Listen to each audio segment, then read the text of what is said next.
Hey, welcome to Untold Radio. Hey, how's it going? Did you have a rough day today? Or was it Oh, okay? it was okay. How was your day? It was okay. Could have It's been so better. gloomy out. Oh my God, it's just gray. Yeah, it's like Lewis instead Black, of a Lewis Black, you know the line Lewis Black, the comedian. yeah. He goes, the winter gets so gray, and where I don't know where he's from, but he goes, you feel like you just want to slit your wrist just to see some color. That sounds like a Lewis Black line if I ever heard Yeah, one. is that his name? Yeah, Lewis Black. Yeah, the angry guy. Yeah, the angry guy. I love that guy. He's funny. He's funny. Bill Devlin, another stand-up comedian, will be on shortly. Bill's a good friend, so I know Bill good. So we'll see. We'll see how this goes tonight. It's kind of different when you bring a friend on, somebody you know really well. That you haven't. Yeah, it's got to be different than someone you don't know that well. Yeah, it is. I don't know if it's good or bad. I get more nervous when I bring a friend on than I would if it was some stranger I'd never met. Why do you think that is? Well, I think you're going to have more curiosity. So I'm like, I think I know everything about Bill. But So there's you got got to. to dig deeper. I see. If you don't know someone, it's easy to ask questions because Yeah, exactly.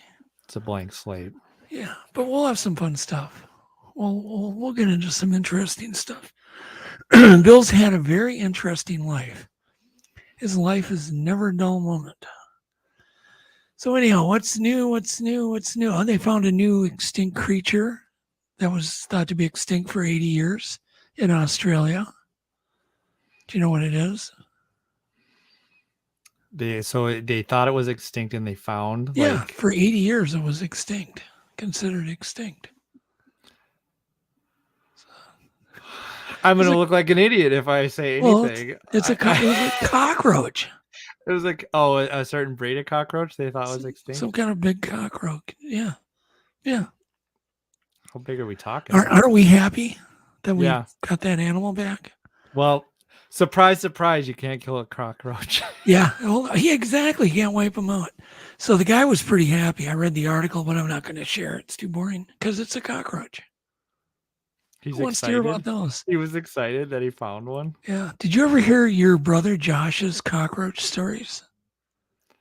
Yeah, when he was traveling. Were you here that night that we were talking about that? Yeah, at the fire. Yeah, it's like millions of them in his room. Like millions. The walls are covered, everything. And the worst thing is, he actually went back to that same hotel like years later and booked again. And then in the morning, they were all gone. Yeah, in the morning, they're all gone. Yeah. It's like, where did they go? I don't know. God. I was in France one time when I was really young. Yeah. And I didn't have much money. And I stayed at it was like a truck stop, hotel. And I remember seeing a lot of cockroaches that night. I slept in the chair in the middle of the room. It's like a wooden chair. I just went back and fell asleep. You couldn't make yourself sleep in the bed? No. Are you kidding? No, there were actually cockroaches in the bed. Oh. Can you imagine if you took a black light to that thing? Yeah. Ugh, yeah. Anyway, I'm getting itchy just thinking about it. That's right. I asked you earlier, do you ever get itchy? And you're like, yeah, all the time.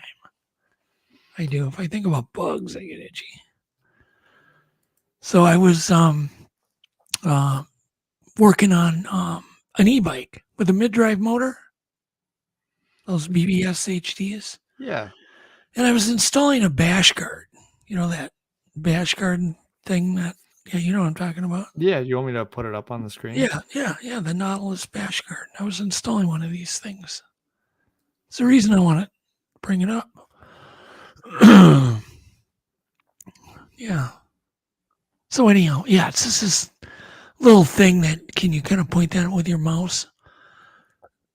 It's the thing right on the end there. Point to it, Alex. No, not that.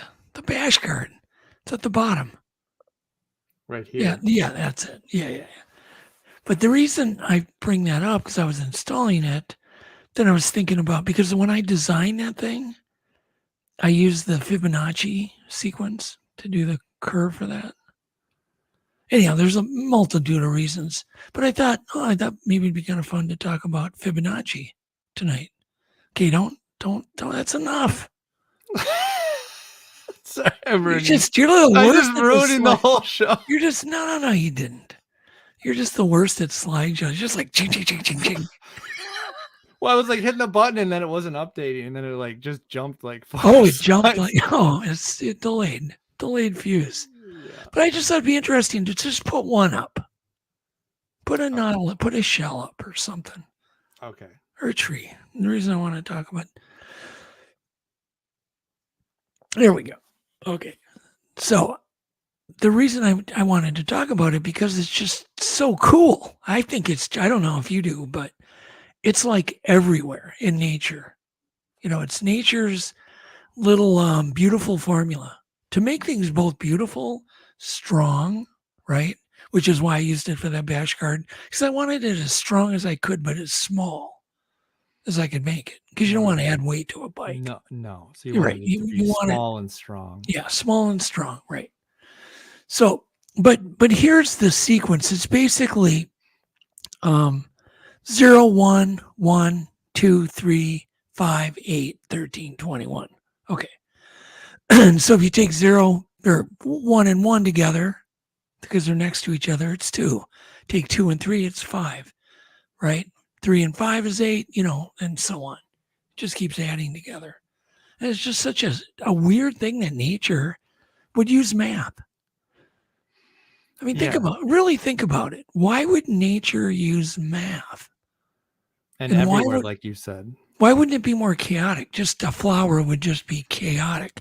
But almost in every flower, there's the Fibonacci sequence. It's going to exist somewhere on it.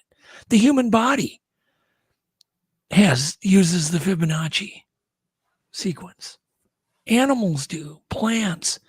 So how about bring up a shell? Bring up a shell? Yep, okay. Like a nautilus shell. Just one shell, Alex, not two. Just one shell? Yeah. Bring up a shell with the golden formula. There you go. Look at the beauty of that. Not only the outside, but the inside. It's just absolutely, to me, this is like, holy crap. It's incredible. What intelligence was behind all of these creatures? I mean, there was intelligence, whether you want to call it God or nature. I mean, and then you take something big like you did have up already. You had a galaxy. Most galaxies are spirals, which are all in the Fibonacci sequence. I mean, they're huge, but they're still uses the same formula. Yeah, there it is. Same formula. It doesn't even matter what scale. I mean, that's the biggest Fibonacci that we know of is a galaxy. I mean, that's pretty big. Maybe that's the formula for the Matrix. Yeah, it could be. We don't know. A lot of people have heard the name because wasn't there a movie? Or no? That was the Da Vinci Code. I knew we were going with that. Was there a movie based around this? There's got to be. I think there could have been. Yeah, I don't remember. I haven't seen the movie in years. It was a Tom Hanks movie from eons ago. Yeah. Yeah, I don't remember. So anyhow, like pineapples, shells of all types, flowers, trees, leaves. There's some examples of some other green plants. They use it. They're absolutely amazing to me. Yeah, we see this stuff all the time, but we never think about it. Take it for granted. But that uses math. It's complex math, but yet it's simple math. It's very elegant. And you say that this like structure makes things tough too. Yeah, it makes things very, very strong. Yeah. Yep. Do you know the strongest? I'm going to still continue to talk about the Fibonacci thing. Do you know the strongest shape is if you take molten glass, Alex, melt glass with a blowtorch, have a drop or a cup of cold water. So this is like one of the strongest things known to man Just take regular glass and you heat it up and melt it until it drips into the glass So let and it drip cools. into the glass. Yep, and it would cool down. So what happens? It cools down obviously quicker on the outside, but the inside cools slower and it's compressed. So it's compressed. Okay, so you have this little piece of glass that looks like a raindrop. Mm-hmm. That will literally beat every hydraulic press known to man. That's so I mean, you could put weird. 2,000 million tons on it, and usually the metal will bend before it'll break that glass. And people don't realize it, but it creates basically of a Fibonacci all just because it just drips into water, and it's just It that's just so makes this amazing to me. perfect structure. Yeah, it's a perfect structure. And for years, of course, these things are called here. I know what it is. They are called. People can look it up. I don't know if I can find it. There's a shape, and I can't think of it. For some reason, my brains have been in fog mode ever since I had COVID here. Have you noticed? You had COVID, didn't you? Yeah. You're I young. definitely was tired for a really long time. I swear to God, my brain just got like the memory. I mean, it's still I'm still sharp, but my memory just kind of went fink. You're not talking about a mandala shape, or No, hold on here. It's right at the tip of my tongue. Oh yeah, I know where it is. Hold on. I'll get to it. It's worth it. It's called the Prince Rupert's Drop. Prince Rupert's Drop. That's the name of the shape. Prince Rupert's Drop. Yeah, and it was discovered literally hundreds of years ago, Alex. They knew it was strong. They just didn't know why. And I still argue with the reason why. They claim it's the way it was cooled in the water. Yeah. And the shape. And I think it's more the shape. You think it's more of the shape? That's what I do. Yeah. So, but you can stop a bullet with one of these things. Just made out of glass. Stop a bullet. Did they use this in other design manufacturing? I don't know. It's a good question. I doubt it. Or are you the first? We'll have to come up with something. Well, with the Nautilus or the Fibonacci. Oh no, I'm sure there's other products out there that have used that. It's just super interesting. Yeah, it's cool too. I mean, it's super pleasing to the eye, and then the fact that it's functional. Yep. So a Prince Rupert's Drop. You can only imagine why I couldn't remember that. I knew about it, but couldn't remember it. Okay, so the Fibonacci sequence is named after a guy named Leonardo of Pisa. He was who was known as Fibonacci. That was his nickname. That was his nickname? Apparently. Fibonacci? Yeah, it was his nickname. It was. So he introduced the sequence to the Western world in 1202. 1202. So we've known about it for a long time. Think about how what it would have taken to be that brilliant back then. You know, people were still, driving horses and with crude wheels, and all of a sudden the guy just thinks, "Oh, let's talk about the Fibonacci sequence." You can't just Google stuff. No, you got to figure it all out. There's nothing to build on back then. I know. There's so little to build on your knowledge. And so I think about that all the time too. Where does somebody like Thomas Edison invent things like the phonograph, sewing machine, the didn't he do the telephone? That was Alexander Graham Bell. Was it? I think they both actually invented. Didn't he he invented electricity, right? No. Thomas Edison? We certainly used it well. Oh, the light bulb. But I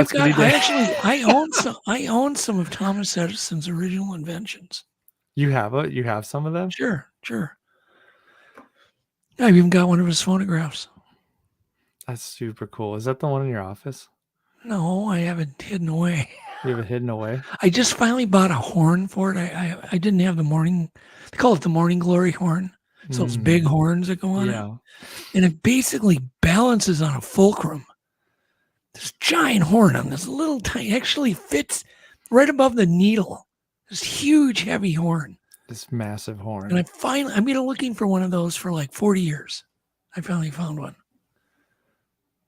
40 years, you finally got one? Yeah, and then I discovered eBay. It was super easy. Anyhow. But the records were those round, like toilet paper tubes. Yeah. They're all blue. They're I'll have to bust it. I'll have to bust it out and play some records. Oh, that'd be super cool. Yeah. Anyhow.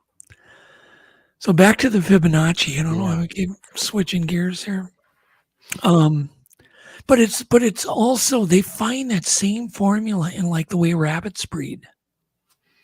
The way they breed is The way they breed actually fits the Fibonacci sequence. what part of it? As I suspect coyotes do. What? Go ahead. Like, what do you mean by how they breed, though? Okay, you start with the two mating pairs, Yeah. and you can like pick different, like a white rabbit and a black rabbit get together. You can use the Fibonacci sequence to figure out exactly what the kids are going to look like. Oh, that's down the line. So crazy. And how many rabbits will be around. All from just that. Yeah, from the Fibonacci sequence, yeah. Certain animal breeds follow that sequence. So it's basically everywhere. It's everywhere, from pineapples to galaxies. Yep. So, so what it does is it forms a ratio of 1.618, which they call the golden ratio. The golden ratio. Yeah. Yep. 1.618. Isn't there like the golden ratio for people? Yeah. Yeah. Is that? But you can use the Fibonacci sequence to make money too. In business, you can apply certain principles and markups and all sorts of things in business. I'll have to talk to you about that one time. That's kind of cool, actually. There's certain formulas in business that you can guarantee that you'll stay in business and make money if you can follow these guidelines. Not that you'll get rich, but you'll stay in business. So if you follow the laws of nature, basically. Yeah, basically. Yeah, formulas that God knows who invented. Don't know. Don't know, anyhow. So what do the comments say? Doug, you should write a book on it. Oh, I didn't look. I never look. I do look at the comments, but I usually don't look at them until we get going. I just turned them on so now I can see. And yes, thanks everybody, and hello everybody. Have you heard of Mandelbrot? What? Mandelbrot? Mandelbrot? No, I haven't. I think that might be another, like a Mandelbrot set. Look it up. Yeah. Look it up.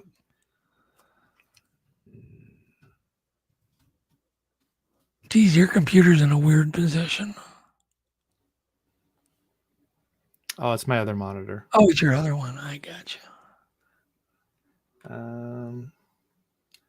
It's a Mandelbrot. Okay. Interesting. What is it? So I'll just put some pictures up at first so you can see what it looks like. Maybe you've seen this before. I doubt it. Is it a new type of cockroach?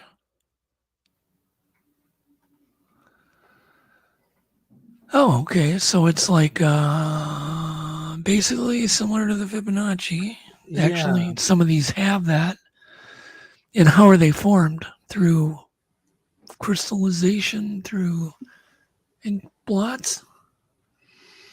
So it says it's a general class of fractal sets. Yeah, fractals. Right? And it isn't the Fibonacci, that's a fractal, right? Basically it is. Yeah, there's random fractals, chaotic fractals. There's all sorts of types of fractals. I remember this guy. I met him up in Ely. Really cool, brilliant guy, but he was talking to me about fractals. This was like in the 80s. And we had this long conversation of fractals in the 80s. Guy was ahead of his time. I'd never even heard of such a word. You know? Patterns within patterns. The only thing I knew that was turned into a fractal was when I dropped one of my cocktail glasses in a bar. was an instant fractal. Instant fractal. Okay, so what is it? 721. Okay, strange knowledge. So if you ever at home, Alex, and your house starts smelling like fish, you smell fish, but you didn't cook any fish. You had pizza for supper, but you go in the house and your wife goes, it smells like fish. What does that mean? Any guess? If it smells like fish and no one's cooking fish. Right. What does that mean? Something is wrong with your house. It means you have an electrical fire going on. So 9 out of 10 times when people have reported fishy smell in their house, it's an electrical fire. And usually they start small, some arcing in a switch or in your wall, or an extension cord you shouldn't be using, and so on. Yep. So you'll smell that well before the whole place. Yes. So if anybody house smells like fish, call the fire department. I just said call the police, didn't I? Call the fire department. Okay. So did you know the average person walks by 26 murderers in their lifetime? Like right next to. Without even knowing. Without knowing, yeah. In their life, 26 of them. That's scary. Yeah, that you could be that close to someone. Yeah. Have you ever had it? I think I've talked about this before. Have you ever walked in a store and someone will walk by and you get really negative, super negative vibes? You just know that guy's up to some, not even based on looks, just more of a feel. That person's done something bad. And of course you could be wrong because it's just a feeling, but man, I'll tell you, I wonder. Did you know you cannot sneeze in your sleep? Really? Nope, you can't sneeze in your sleep. When you're sleeping, you can't sneeze. Nope. I'll come over to your house when you're sleeping. I'll put some pepper under your nose. Test it out. See if I can ever get you to sleep. Yeah. Did you know there's a hotel where you can stay for $1? Nice hotel. $1 overnight. Yeah, $1. But there's a catch. And what's the catch? The catch is that every room is streamed. Every room, keep that in mind.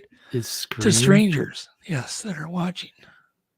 Everything. I'm assuming you have to sign 20 I don't know. Releases. I'm not going there. I don't know. Just so they charge $1. It's a good way to start your reality career. Yeah, there you go. Yeah, I would say. Do we have Bill in the back room? Yes, he's in the back room. Oh, good. Well, just keep him there.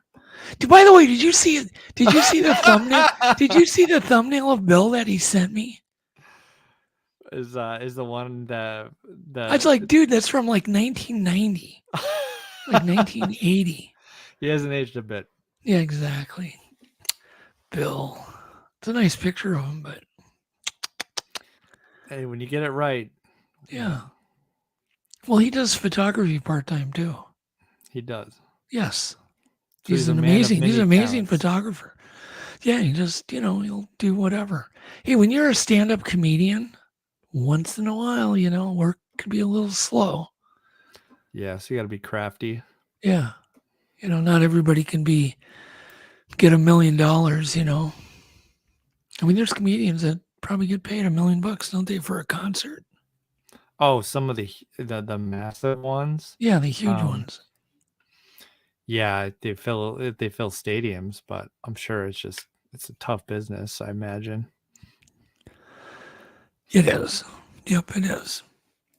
Well, I'm just trying to think here. Yeah, I got nothing else. I had a boring day. I got nothing. Should we bring Bill on? Yes. Well, why don't you? Did Bill send you his bio? I don't want to say no because for all I know, it went to my spam folder and I screwed up. But why don't you introduce Bill? Did you ever get that? Did you ever get the Dropbox? Yes. Oh, yeah, I got all the files. We're good to go on that. Oh, okay. I didn't. I don't want to say I didn't get it because then I'm gonna feel bad if you did send it over. But I didn't. I don't know that. Well, I could just do that. I could do the mumble bio. You know, Bill, they're done. Well, how did you end up meeting Bill? Oh, okay. So I was filming a pilot for a show that David Race, another stand-up comedian, it was his concept, David's. And we're going to get David back on here again. And anyhow, so that's how I met Bill. He was one of the, what they call a presenter in the show. And it's called Comedians Looking for Bigfoot. And we're going to play some clips from that, or a trailer. Absolutely. So anyhow, but Bill is a stand-up comedian. He's an actor. He's been in several movies. And certainly in plenty of commercials. He was just Boris Karloff in a new Target Halloween commercial I saw. Nice. Yeah. So anyhow, but without that, we'll have Bill tell you about, we don't want to introduce Bill. Just bring him on. Hey, Bill. And here I am, just like magic. Just like, I like your backdrop. What the hell is that? It's a real backdrop. It's right here, folks. So it is real. I did not send the bio. You didn't say you needed a bio, but that was good enough.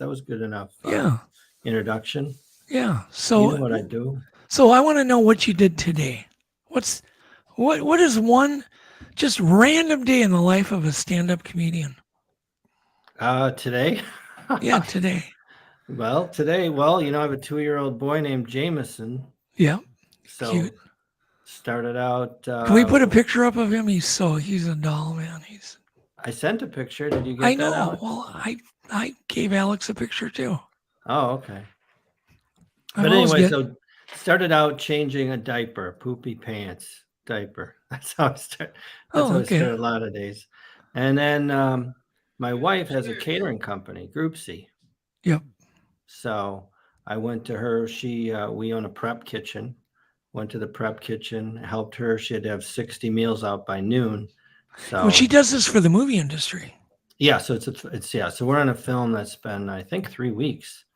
We've been feeding the same people. Yeah. So she specializes in feeding movie stars. Mm-hmm. Yeah. Yeah. So Kevin Bacon. She fed Kevin Bacon today. Not today. What did she feed him? Bacon? Yeah, sausages. Interesting enough, he eats sausages. So anyway, lots of celebrities. But what's fun is she doesn't even know who people are. No, I know her. I call her. What do I call her? Chopsy. Yeah, it's a good name. I've tried to get her on Chopped many times. Yeah. I submitted her, and I said. On Bobby Flay, I can beat Bobby Flay. And on Bobby Flay, when I submitted her for that, I said, like it was her writing, I said, I can beat Bobby Flay with one chopstick tied behind my back. And they called right away. Doesn't she heckle you once in a while when you're up on stage? She kind of knows not to now. But there's been some incidences where I've been on stage. And she's like, I said something. One time I said, I mentioned Portland, Oregon. When I was in Portland. And all of a sudden this voice of, when were you in Portland? I'm like, it's her, right? I'm like, I was there for the show or whatever. And she's like, and then I never heard about it. You never no. Explained to everybody. It's pretty funny, yeah. Anyhow, so a lot of my material comes from Group C or through her. Oh, I can imagine. Oh, she's hilarious.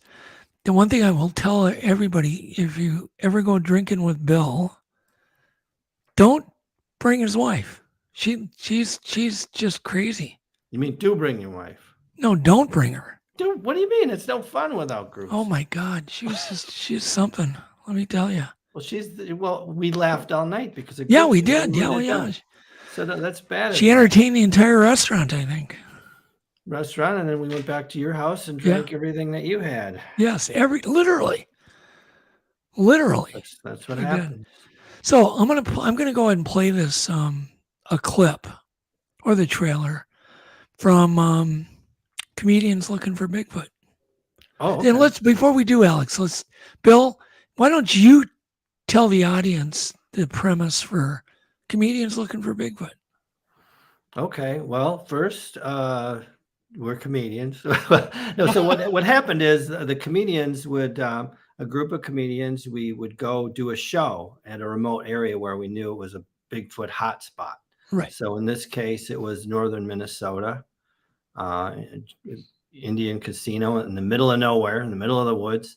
And we'd do our show, but then we would talk about Bigfoot, and then we'd have audience members tell their true stories about when they had a Bigfoot experience. And of course, in the Minnesota, we had some people. So there were people that had real experiences, and they told their stories. Some were good, some were bad, but we picked a few, and then we went and then we investigated their story to see if it was right, the comedians, and in which in the pilot show, it required, say, Gripsy, she's making some racket. That's too anyway, funny. and Being it's supportive. That's typical. She's heckling you. I was You're on a getting- Zoom. I was on a Zoom audition like this, and she was doing something, and I was like that, and they're like, "Hey, is that part of your act?" They thought it was part of the show. I'm like, "Yes, it is," because it's brilliant. You're a genius. And I got the job. So she does help. But anyway, we investigated some of the people, but so it really required for me. Like I'm thinking, if aliens, you could pick ghosts, demons, you could pick a lot of things. But Bigfoot, I don't know if I ever told you this, Doug, but I really was on the fence about Bigfoot, right? And but we did this pilot, and I ended up in the woods in the middle of Minnesota, and I believe in Bigfoot now. I mean, I saw some crazy stuff, heard some crazy stuff, and I'm a believer. You did. By the way, somebody said, I don't even know. It said Kaihu. I'm not sure. Said your backdrop is a Mandelbrot. Your backdrop. Well, that sounds German. We were talking- ich we were the talking ab- Mandelbrot. Yeah, we were talking about Mandelbrots before you came on. I think they call it a muslin back. It's a canvas backdrop. A Mandelbrot. I like that. That's Yeah, he said your That's the key. background's a man. Yeah. Well, tell the person that said that I say, ich bin Ausländer und spreche nicht gut Deutsch. The Mandelbrot, yeah. Okay, yeah, he heard you. He heard you. Anyhow, so the premise, and then the whole idea was, and David was, I mean, this is real about David. He's really afraid of Bigfoot. Terrified of Bigfoot. Terrified. So he's like, so the premise of the show is all based on reality. He says, no way he's going to think of everything he can not to go on He this doesn't want to nighttime go. Yeah, expedition. he's like, you're going to go. You guys are going to go. I'm going to stay back. I'm Yeah, like, what and- do you mean? The whole point is to see Bigfoot. He says, yeah, I don't want to see Bigfoot. Yeah, I'm right. I'm terrified. like, you're to see Bigfoot. And the thing is, it's not an act. I mean, I don't think there was actually anything in that show that was an act. Well, David had a real Bigfoot experience that he revealed later. Yeah, he did. but, Yeah, he did. he didn't want to tell anybody. It was the big reveal. In upstate New York. In upstate, yeah. Mhm. Yeah. At his dad's cabin. But he's So- terrified of Bigfoot. He's not afraid. I mean, that's the whole premise of the show. So we just kind of went with that premise. Yeah. Me and Chris Coleman did the dirty work where he stayed back. Craig Coleman, you mean? Craig Coleman. Yeah. Why'd you call him Chris? Craig Coleman. Did I say Chris? Why did you call him Chris? I don't know. All I know. I don't have okay. my teleprompter. Okay, well, let's go ahead and play this trailer for everybody. Sizzle reel.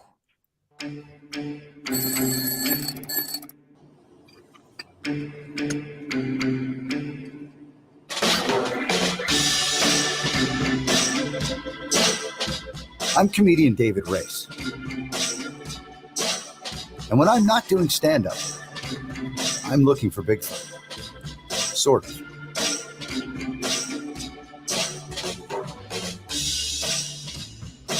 Join me and my friends. We are comedians looking for Bigfoot. This is real stuff going on. This is some weird, freaky stuff, guys. I'm telling you, I saw it with my own eyes.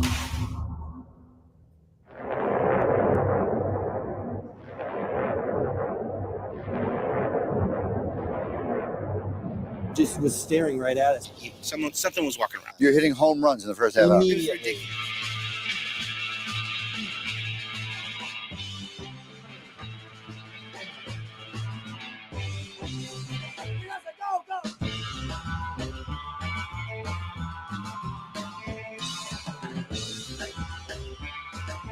You're going out of your way to run into a Bigfoot. Exactly. I'm going out of my way to run into you telling me about you running into a Bigfoot. We do have some scat that I'd like you to look at. Oh, really? Yeah, large. It's not yours, is it? It's not mine. Literally popped up and it looked at me. Nothing else could have done what this thing did. That was the exact sound.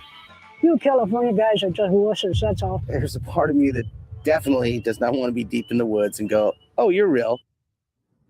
I actually went as far as having my agents negotiate this deal that minimizes my potential exposure to Bigfoot. Made the marquee. Hey, big time, huh? Yeah. Nice. All right. It's easy to combine a stand-up comedy touring schedule with Bigfoot investigations. All you have to do is a lot of stand-up comedy club shows in regions that have a lot of Bigfoot sightings. Then you find Bigfoot witnesses right in the comedy club audiences. The stand-up comedy is the hard part. I can pretty much say I don't know exactly what it was, but I can tell you what it wasn't. You sound like you have a story that we'd want to hear if everyone else falls through.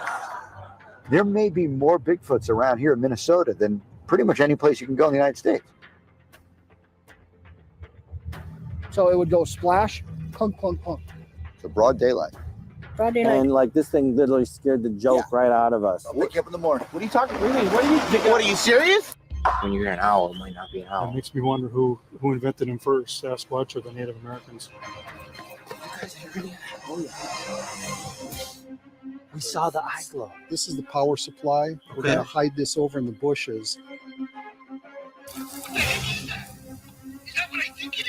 And it just was staring From the right time at us. you arrived to this point in the story, how long has elapsed? Right total? away. 20 minutes. Half an hour or something, really. Top of his head is at the brown, so you're short. You'd be his girlfriend. It, having stood right there, tells me we should be in a car. Yeah, yeah, I think so. Well, then he just saw it a little bit ago. You guys saw it from Well, here? you guys were down there. Yeah. 2 eyes. It was like right in. I'm getting the shudders just thinking about it. just left him? Yeah. They thought that was us. We thought it was them. Well, what am I confused. supposed to do? Stay and get eaten? Oh, holy. Oh, okay. Holy. That's a tooth. How much are those things? Oh, yeah. These are cool. Oh, they are cool. Look at that. Yeah, I can see you. I see you. all right. I'm gonna Okay, get guys. you. Okay. All right. Okay. Bill, this is a night vision drone. Awesome. I want to fly this thing.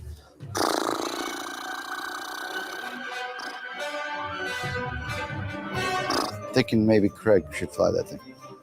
All right, fine. Then something growled, and it wasn't a you're bear. looking over here at a tree knock area. You're like, oh, did you hear? And then back over here, you hear or something. Sending the guys out in the woods and not going makes me feel happy. Yeah, the rubber bands are for the ticks. A little stressed about the ticks. I guess since we're inside, I'm going to keep this one on, the legs. So one of the things is that David sends us out into the woods. Well, he's back here at the hotel getting massages or in the hot tub. I don't know what he's doing, but what I know is we're in the woods. Now, I don't mind it, that's the show. I want to be in the woods, but why does he get to, he should be in the woods with us, right? You have very nice eyes, by the way.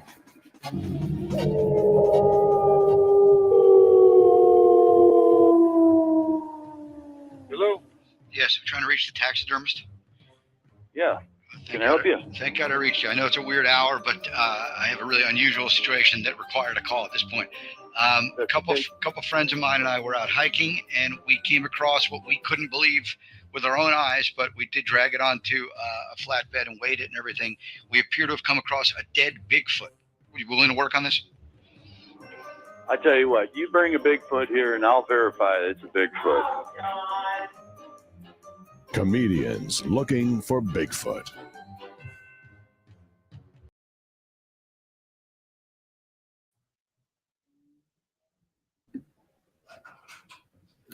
There you go. Sorry, I had my microphone muted. Oh, I thought it was me. No, I was muted. That looks like a great show. Yeah. Too bad it didn't sell. I can't believe that show didn't sell. Somebody could still buy it. Come on, folks. Yeah, there We're you go. here. Somebody's got to see this. Well, it was, it was a cute concept, but that same concept would be, just cool. Mm-hmm. It is, because if you take people who really are out of their element and do something like that, it's cool. It's fun. I mean, you actually had a real experience. Tell us about because it was funny because you did just book, you just left everybody. Well, yeah. So like I said, I was on the fence about, Bigfoot, but we're in the woods, and Alex, so you were there. No, Alex, no. I don't think Alex was Blaine. It was Blaine. Oh, it was Blaine. It was Blaine. That's The right. clone. It was Blaine. All right. Your other son. Yep. Blaine was there. Okay. So anyway, so we're in the woods. David really did drop us off and dump us in the woods in the night. We did have some Bigfoot experts. Yeah, Paul Guffey. Paul Guffey. Was there. Paul was great. Yep. And he was always very serious. Guy who stays in the woods and experiences these Bigfoot crazy. He's in the audience. Just by chance, too, by the way. He's in the audience. Hey, Paul.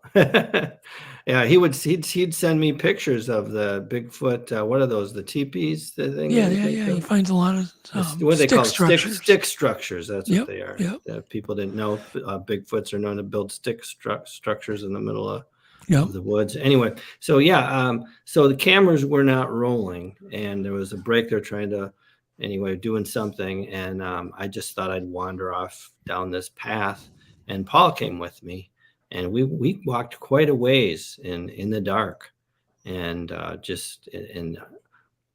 so here's one thing about woods is there's a lot of noise in the woods. There's crickets and I don't know what else. There's all kinds. All of a sudden, all the noise in the woods, everything just stopped. The woods went quiet. And I'm like, this is weird. And then all of a sudden we hear this weird noise like, and then, it's like that, right? And it's over here, and then it's over again, there. Bill. Do that one more time. I'm not going to do that again. I'll do it. So, okay. So anyway, and Paul goes, that's teeth chatter. He goes, they're talking to each other. One's over there, one's over there. And then we hear this in the bushes and then, now if the cameras were rolling, I would think, okay, you guys are putting me on, trying to scare me. There was nothing. It was just me and Paul. Cameras are way up somewhere. And then all of a sudden I look and I look up, and about 8 feet in the air, there's these green glowing eyes just looking at me. I had this feeling already. I could tell something was there. And I'm like, and I start walking towards it, and I want to go see what it is. And then I point to Paul, look at that. And look at that. I think that's a Bigfoot. And he's like, you're right, Bill. It's a Bigfoot. He said, that's a Squatch or something. I'm like, and I'm start walking towards it. Then I'm like, am I crazy? Because I'm like, we're there to find Bigfoot, right? So I'm like, okay, I found him. That was easy. End of the show. And then I'm like, well, whatever it is, it's 8 feet tall, and I don't think I want to approach it in the middle of the woods in the dark. And so I thought better of myself, and I thought someone else should come and find this thing. And then we're standing there, and then all of a sudden it starts getting really loud, like the noise, and not the woods, not loud, like big rustling in the bushes and the teeth chatter, and this thing's looking at us. And then I go to Paul, I don't know what you're going to do, but I'm going to run. He goes, okay, Bill. I'm like, and I did, and I ran as fast as I could back to the base camp, and then that was it for me. I think your excuse was, you didn't want to get eaten. I didn't want to get eaten. No. Yes, yeah, that's right. Yeah, I didn't want to get eaten. Oh my God. So I don't know what that was. I have my own theory since the show and stuff. There could be. I mean, you've heard. Well, this Craig theory. heard he heard growling. Oh yeah, Craig. Yeah, Craig and I were just scared out of our wits. Yeah. After that woods thing, and it was so funny. Then we're riding back in the car. I don't remember who was in the car. Like people are giving us a ride, and Craig and I were telling them the stories of how scary it was. And everybody's scared because we're like telling ghost stories, and it was like 4 a.m. or something. And then we were by some railroad tracks, and the horn on the train honked, and we all almost fell right through we all jumped right in the car, right through the roof practically. So somebody asked where the cameras were. They were all with a whole nother.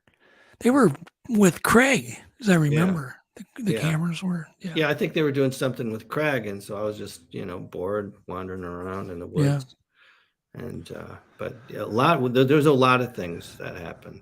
So I'm wondering, Paul's in the audience. Is everything correct the way Bill described it, Paul?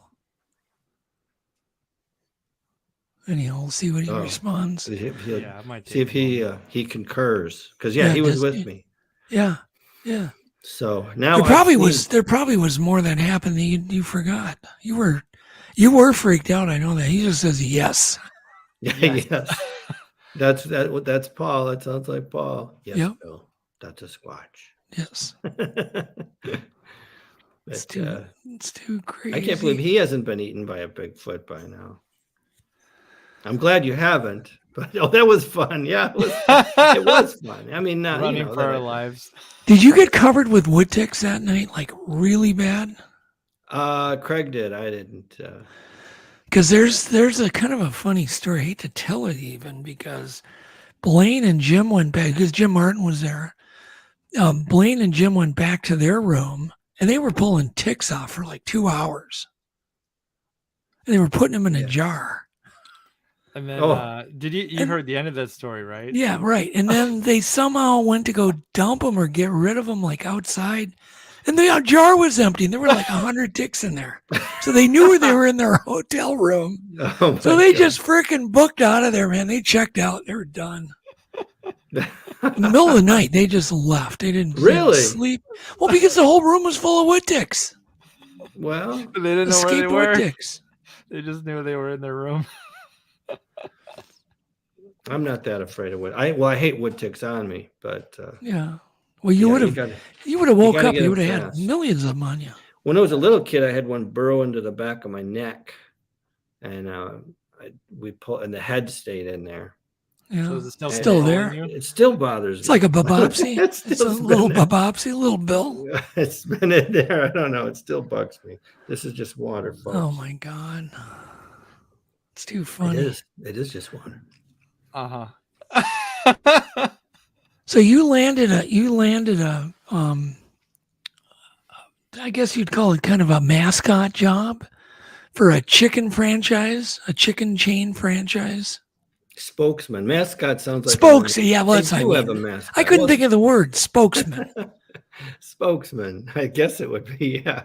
And you played a lawyer. I'm a chicken sandwich lawyer, Chris P. Middle initial Poultry. Chris P. Poultry. Chris P. Poultry. How clever. Crispy Poultry? Mm-hmm. Yeah. Chris P. Poultry.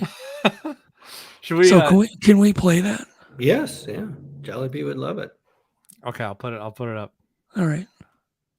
Is your chicken sandwich guilty of foul play? Then call me, Chris P. Poultry. Tina, hold my calls. Somebody needs crispy, juicy justice. When I ate a chicken sandwich that didn't taste good, there was only one person I could turn to, Chris P. Poultry. If you had a joyless chicken sandwich and need a top chicken sandwich lawyer, I can help. I'll make sure you get the chicken sandwich justice you deserve. Because getting a joyless chicken sandwich isn't just wrong, it should be illegal. Oh, God. That's awesome. We did like 15 different commercials with them. 15 yeah, different we did a lot. ones. Well, that's counting a bunch for TikTok, which... Oh, okay. Yeah, we did a bunch of TikTok things. Are you still doing that? Are you still the spokesman? Yes, yeah. Wow. Yeah, they just renewed my contract for another year. So Really? I got wood. I got a wood table. Yeah. So where are these chains? This is California. So Jollibee is originally Filipino. So in the Philippines, there is a Jollibee on every corner because there's 1,200 of them Whoa. in the Wow. Philippines. So that's like their McDonald's. Even sounds bigger than McDonald's. Yeah. But yeah, that is. And then in the United States, there's about 80 something, but they're growing. Their plan is to grow to over 300 or 400 in the next few years. Wow. So they're opening new stores all the time. Originally, their plan was to have Me Crispy Poultry at some of these store openings, but they haven't done that yet. But they've done a pretty big campaign with billboards and bus benches and flyers, and they had me on one of those airplane things flying. I sent you the thing. Yeah, Alex, yeah. Do you want me to put that up with you on the airplane? In the back of the airplane, and yeah, that's it. Yeah, so I was flying around over the beaches, and this campaign, they won awards, the ad agency, because it looks like, I mean, the ad agencies love it because it's so cheesy. It's good. Yeah, well, and the billboards actually make people think there's really this lawyer, the Crispy Poultry. Yeah. So my only question is, does Crispy Poultry know Saul Goodman? Yeah, well, basically that's the model for Crispy. Yeah. Poultry. It's great though. It's so good. Yeah. So thank you. Some people some people have recognized that. That's kind of what I was going for, and I did it. So people compared you to the Better Call Saul commercials. Better Call Saul, yeah. It's one of my favorite. It's definitely, I would say it's probably my favorite series is, Breaking Bad and Better Call Saul. Mm-hmm. Those were great. I watched them in reverse. And then because of the pandemic, it was kind of hard to remember in your mind because you saw this show, you saw that show, and then 2 years passed and you're trying to figure out what I'm talking about the ending of the last season of Better Call Saul. Well, you know that Gonzo, remember Gonzo in the series, the big, he plays Tuco's bodyguard, Tuco's cousin. Yeah. Mm-hmm. That's Gonzo. He's a major Bigfooter. Really? Yeah, we've had him on the show. Oh, really? Wow. Yeah, his name is Jesus Payan. Hmm. Yeah, a lot of people know him. He's a great guy. And he's a Bigfooter. He's a Bigfooter. Better call Bill. Some people are saying. He's a big guy, man. He's a big dude. Yeah. Yeah, he's the guy they in the show he meets his demise under the motorhome. The motorhome falls on him or something. Mm-hmm. That's how he dies. Yeah, that was a great series. Both those shows were great. Brilliant. So, how many auditions do you do in a given month or quarter? It depends. Some weeks are busier than the others, Really? but I do a few a day probably. Really? Yeah. So that's what it takes. I mean, that's a lot of people don't know. That's what it takes to get parts because it's a numbers game. You have to get a zillion no's. Back in the good old days of commercials, when it was really busy, I'd record 100 auditions. Really, and usually that was kind of the number. You'd get 100 no's to get one yes. Ah. And then for some reason, at one point in my career, I was doing a commercial, actually booked and shooting a commercial every week, pretty much. Yeah, that's crazy. For a long time. And even my agent's like, how are you doing this? Like, you should teach a class or something. I'm like, I don't know. And then just as easy as it happened, then all of a sudden it was gone. The no's became no's and no's and no. All of a sudden you go on a no streak. You have to it's kind of weird. Well, you know, like the series, Comedians Looking for Bigfoot, didn't sell, but people don't realize I make tons and tons of these sizzle reels. Mm-hmm. In hopes of getting a series. And they claim the odds of going and getting a series is 1 in 250,000 to end up with a show on TV. Wow. That's like pretty big odds. Man. 1 in 250,000. That's a lot to make. That's So how you many have to- pitches. That's how many show pitches are done, or sizzle reels are made to everyone that becomes a television show. So it's just got to be. It's tough. I don't know what. Because So- this show, I thought this show would go for sure. It looks I thought great. it would. And you know what? There are already there's not kind of knockoffs of it. You've got Ozzy Osbourne's son, and he's bringing comedians out, and they're doing these spooky houses and spooky Bigfoot expeditions. They just did one with who's the guy? You know who I'm talking about, Alex? Yeah, what is Mears is his last name. Mears, the comedian. Jamie, is it not Jamie? Like I recognize the name, like that's a name with Mears. the face. Yeah, he wasn't he in some of the Silent Bob movies? Oh, Jason. Jason. Is it Muse? I can never get his Muse, last that's name it. right. Muse. Yeah, I said yeah. Mears. Yeah. So anyhow, so the concept bill is happening on TV now. Mm-hmm. Yeah, See, of I'm just ahead of my time too much. At one point, a friend of mine, Chris Barron, he was the host. He was in the trailer. He was the host of Comedians Looking for Bigfoot. One time we sat down, maybe it was 15 years ago. I don't know. It was a long time ago, but we sat down. You're talking the guy at the end of this trailer. Yeah. The guy, Chris the Barron. narrator. Yeah. Yeah. So, and he hosted the live show at the casino. That's what I'm talking about. Chris. Oh, that Chris. I remember Yeah. Chris. He was the MC. Yeah. Yeah, okay, I remember. The MC. That's what I'm saying. The MC. Yeah. But anyway, we sat down and we wrote ideas for TV. Hey, somebody says, "Isn't that crispy poultry?"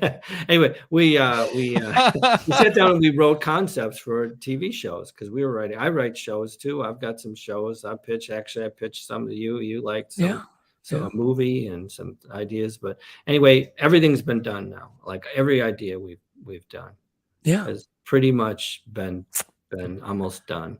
I have one really inappropriate show. It's totally inappropriate. I don't know.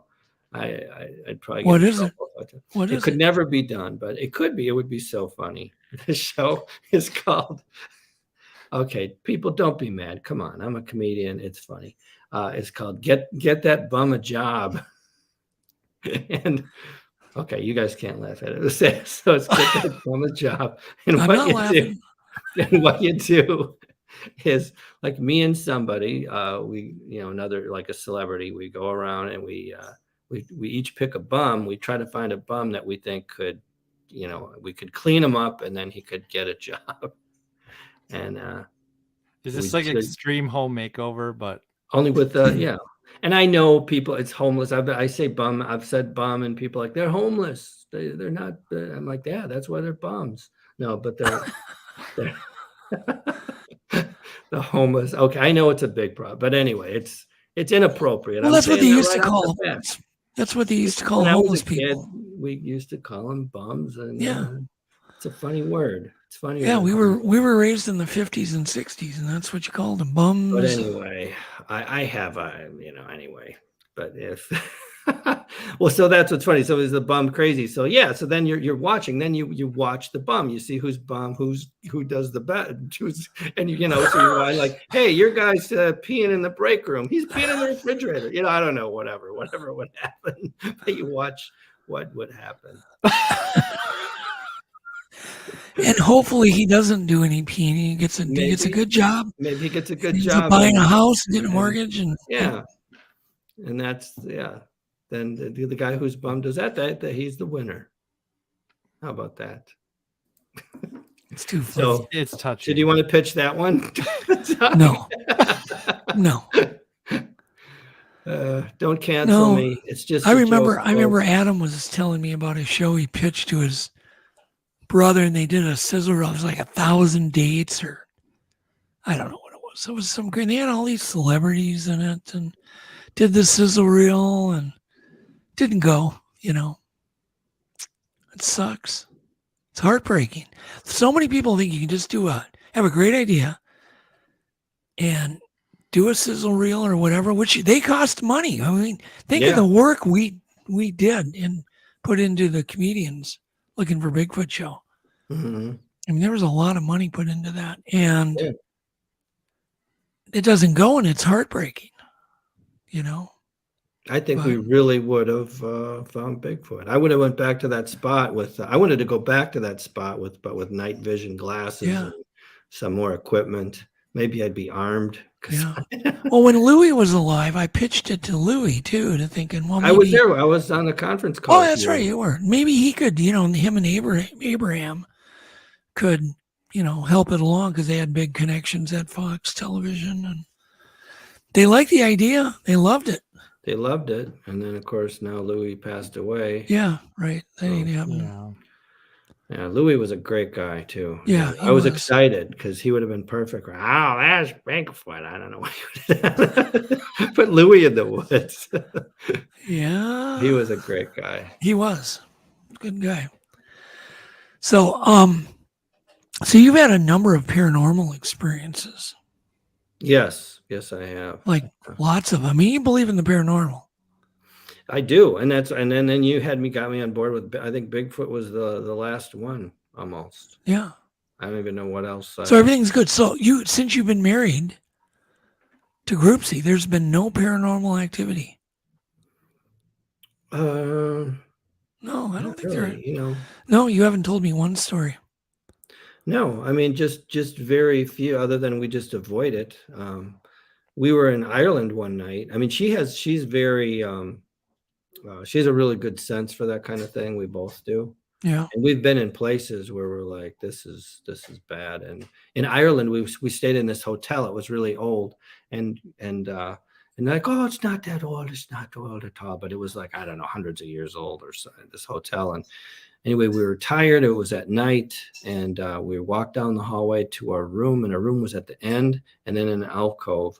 And so we went in there, and we went into this alcove. And the minute I put the key in the door, it was an old timey key.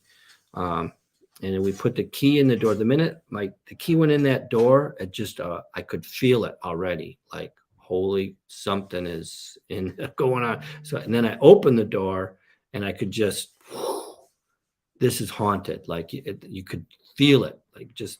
And then I had to go to the bathroom so bad. So I go into the bathroom.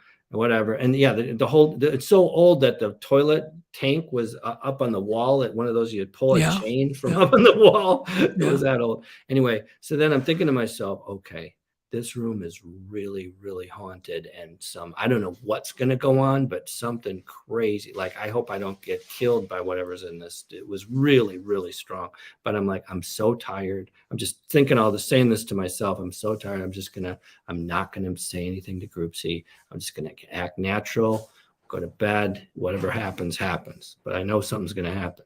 So here's how it went down. I opened up the bathroom door. Groupsie said, this room's haunted. Let's get out of here. I'm like, yes. And we ran out. We left our luggage, everything. How did she know? She can feel it too. She could feel it. Oh, that's weird. She didn't see anything, but she felt it. And I knew, and we ran out of there. It was. So you checked out. You checked out. No, we didn't check out of the hotel. We just ran out of that room. Then she went and told the Irish desk clerk, we don't want to stay in that room. It's haunted. And what, ma'am? It's haunted. I'm telling you. Anyway, so I thought every room in the whole hotel was going to be like that. But it turned out we got a new room. Fine. Didn't feel anything. Somebody probably died in that room. It was that room. Well, I think a lot of stuff went and happened in that room. Maybe many people died in that room. So when you stay at like a big hotel, and I've gotten to know managers of big hotels, you'd be amazed at how many people die. In rooms you sleep in. I guarantee all of us have slept in rooms that people have died in that bed. Mm-hmm. Look at the look on your face, Alex. Well, yeah. I mean, and or committed suicide. That happens a lot. Yeah. In hotels. I mean, it's kind of weird. Can't wait to be back on the road. Well, a lot of comedians die in their hotel rooms. Yeah. A lot of comedians and musicians. Did you know Bob Saget? I didn't. I didn't know him personally. No. That story sounded so just not right. Yeah, I mean, I've talked to some people that knew him really well, but nobody knows. There's no rumor or anything. I mean, it just sounds like I don't know. Just he fell on the carpet. What? I didn't hear on the carpet. I don't think he could have fallen on the carpet. That's the news story. He fell on the carpet. Well, that was some hard carpet. Yeah, exactly. Well, yeah. Did that He carpet? banged his head or something. Well, he banged his head, and then he went to bed. And he didn't. Yeah. So Jamie Kennedy, who, you know who Jamie. He was really good friends with Bob, and he hasn't heard it. I mean, I asked him about it. He said it's just that story is weird. Yeah, it just seems something.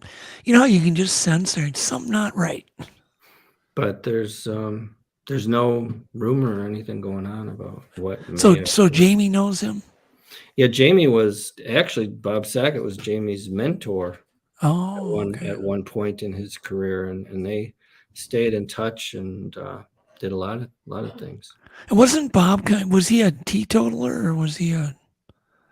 Like I said, I didn't know him personally. You don't know? Oh, okay. So why am I asking you questions about it? Well, that's all I know. I don't know. You know a guy who knows a guy. I know a guy who knows a guy. I can tell you. Yeah. But. So Bill, do you keep track? Like when you do these auditions, do you keep track of how many you've applied for, or is that like just demotivating? Is it motivating to know that I've done 200? Something should pop out the other end. I used to keep a book, and then in this book you'd write what you did, who you saw, what you wore, so then, well, because I was going on so many auditions because back then you were going on a bunch a day. You're just driving around town all day, going from audition to audition, and you have different things. Some people would have different clothes in the car that they could change, but I used to keep a book. And it was kind of helpful. And then I'd look at that's how I knew the numbers, because I'd look at what I did and what I booked and what I, and who's the casting people and all of that stuff. But now, no, the answer is no, I don't. Some of it's just luck and timing. And I was literally with Stacy Keach in Vegas, and we were down there for the NAPTY convention. And he got a call on his cell. We were standing in the lobby of I can't even remember the hotel, the Mandalay Bay or whatever. He gets a call and he takes it, and he's like, "Oh crap! I gotta go." He had to leave one day early. He's like, "Crap! I got a great audition. I gotta go." And that was for Prison Break. Do you remember that series? Yeah. He played the warden. Yeah. Prison. He got that job, and that was a hit series. You just never know, I can quote Stacy Keach in Up in Smoke. Oh yeah. He's got so many great lines in that movie. The only kind of priest to eat meat, the only kind of meat a priest would eat on Sunday was none. That was one of his jokes.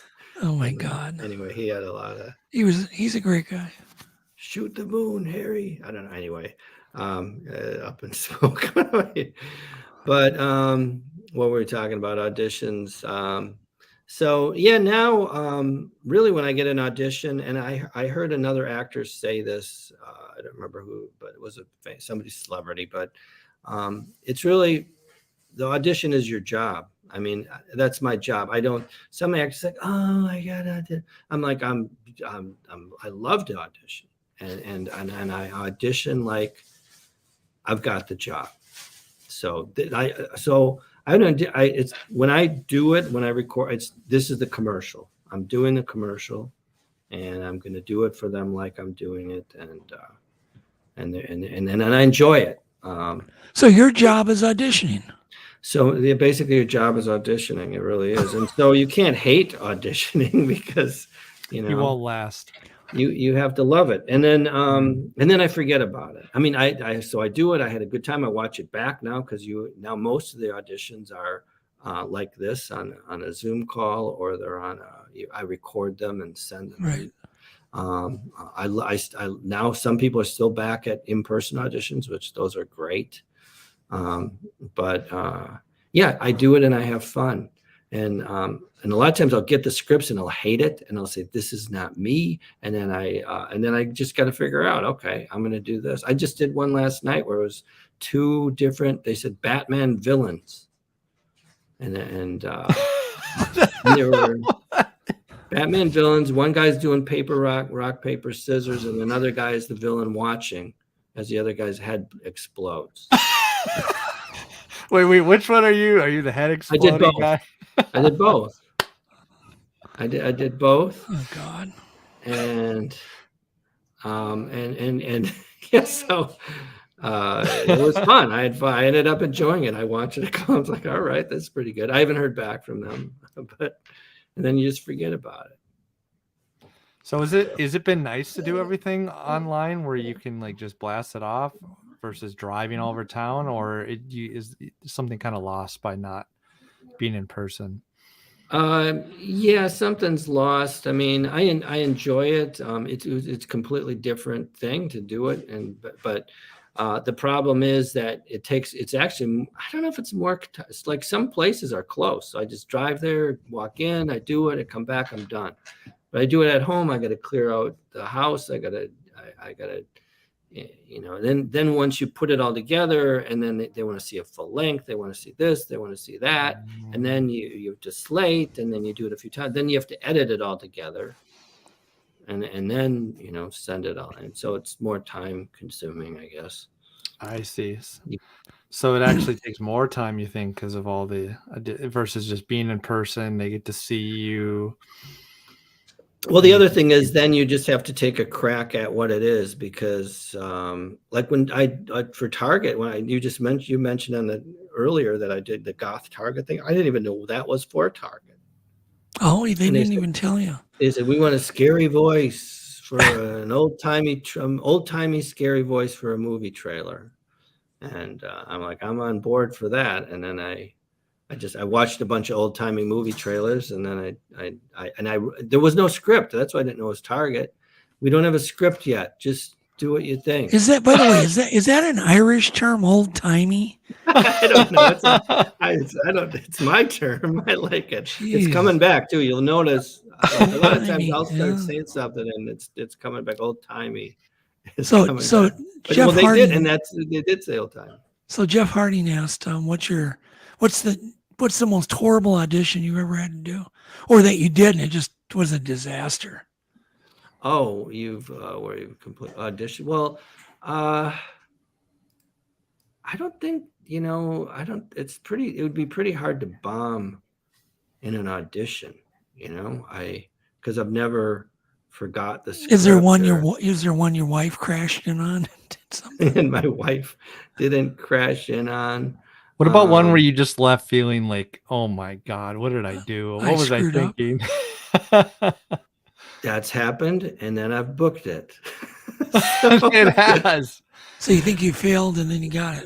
Yeah. That's crazy. Like, what was I thinking? Now, there is times where I've realized that, why didn't I do this or do that in the live audition? Because you don't know what they're going to ask. They're going to ask, okay, now we're going to, so you have to mentally prepare for all that is the bottom line. So you have to be really mentally prepared to go in and because a lot of what I see a lot of people, I've seen a lot of auditions from other people too, but a lot of people get stuck on one thing.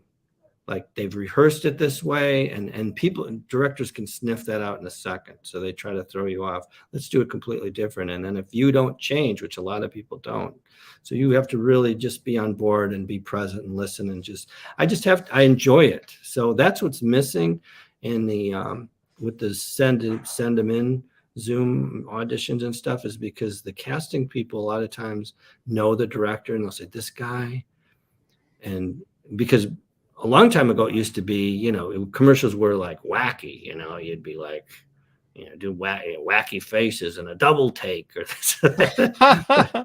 But now it's more grounded in reality. And then some directors like just do nothing, like be funny. That I used to hate that. Okay, we want you to really be funny and you're a comedian, but you do nothing. And that used to puzzle me, like, how do you do nothing? But now I kind of know how to do it. So, well, do it. What's nothing? Well, do nothing is, well, I mean, it's just you don't add like a little ha or a a face, or you used to call it a button where but you just you just say the script and you do nothing. You do nothing. You don't do anything extra. You don't add something. Okay. wacky. Say, whatever happened to that movie you did with my old gambling buddy, Harry Dean Stanton? Did that ever get released? That movie did get released. It's in fact, it won a bunch of awards at film festivals. Oh, cool. And it premiered downtown Los Angeles. I was at the premiere. What's the name of it? It's called Frank and Ava. I think I sent Alex a clip of that. I mean, do you have that, Alex? Yeah, let me. I got. So my story is I just ended up gambling and drinking with the famous Harry Dean Stanton one night. We had a blast. I never saw him again, but we had fun. He was a great guy. He was just amazing. The guy was just amazing. He was 90 something when he did the film, and he passed away too. But yeah, it's crazy. Great guy, and he what am I looking for here? I got a bunch of. Alex, stop. Go online, look up Harry Dean Stanton first, and put him up, so people know who we're talking about. Anyway, so Harry, he's it's like 1 a.m. or something, and he's in the dressing room smoking away. Oh man, that guy smoked. Okay. And the makeup artist said, so because she didn't know, but she's like, so she's making him up. I'm pregnant, and you're smoking. He goes, yeah, well, the kid will get used to it early then, or something like that. I don't know, but he didn't stop smoking. Pull up his picture from Aliens, the movie Aliens. Yeah, there he is when he's younger. Mm-hmm. Are we waiting? Yeah. Is that Aliens, Alex? No. Let me grab one. I don't think people recognize him from that. I like how he pulled up all my stuff. He's like, what is this? A lot of stuff, man. I'm glad you did your research. Does anybody in the audience recognize him? And he was a character actor. I mean, he rarely starred in a movie, but he was a great character actor. Great. And and my wife catered the Frank and Ava movie as well. Oh, okay. So Group C catered the movie. So Group C has pictures with Harry. Group C met Harry. And yeah. Oh, he's a legend, man. Mm-hmm. First movie I saw him in was 92 in the Shade with Warren Oates. And I think maybe even Peter Fonda was in that movie. It takes place in Key West. 92 in the Shade. It's a cool movie. It's got Burgess Meredith in it. If you know who that is. Oh, yeah. The guy who played the Penguin in Batman. Yeah. Yeah. Well, I'm Grumpy Old Man. Yeah. He played the old guy. So this is your clip, right? Yeah, this is. I found it, Bill. I'm a cop. So this is a true story. Let me tell you the background before and let it render. I guess let it render.